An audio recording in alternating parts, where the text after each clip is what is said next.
Avec Didier Hameau de boursier.com. Bonsoir Didier. Bonsoir Pierre. Et Wall Street commence la semaine prudemment. Très prudemment, en hausse, c'est quand même un record sur le Dow Jones, plus 0,2%, 19 795 points. Le Nasdaq en revanche recule de 0,59%, 5 412 points.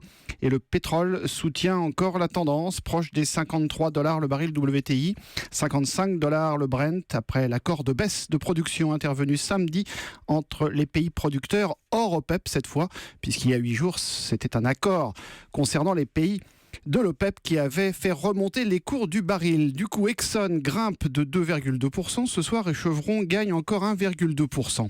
Aux industriels, l'équipementier aéronautique Lockheed Martin chute en revanche de 2,4%, alors que Donald Trump a jugé hors de contrôle le programme de l'avion de combat F-35 en promettant de s'attaquer au problème dès son arrivée à la Maison-Blanche. Le programme F-35 a dérapé en raison de multiples retards pour dépasser les 400 milliards de dollars. Du coup, Lockheed Martin, donc ce soir, qui est à l'origine de ce programme, chute de 2,4%.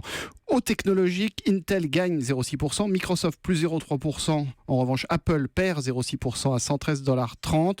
L'euro sur les devises remonte au-dessus des 1,06, 1,0620 face au dollar. La Bourse de Paris a reperdu un peu de terrain après sa forte hausse de la semaine passée. Moins 0,07%, une toute petite baisse, 4 761 points, malgré l'aide du pétrole. Donc, il faut dire que le CAC 40, effectivement, avait regagné plus de 5% la semaine dernière. Quelques grandes valeurs ont subi des prises de profit après la hausse récente du marché. Vivendi redonne 2,1% après son rebond de vendredi.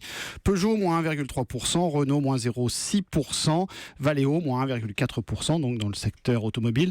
Puis Unibail repère aussi 2,2% et Solocal, moins 4,1% avant la nouvelle assemblée générale des actionnaires de Solocal. Ce sera jeudi. Exception du jour, Amundi a nettement progressé dans le secteur financier. Plus 5,3%, 49,90 €. La filiale gestion du Crédit Agricole profite de l'accord de rachat de Pionir auprès de l'italien Unicredit pour 3,5 milliards d'euros. De quoi faire d'Amundi le numéro 3 de la gestion d'actifs européens.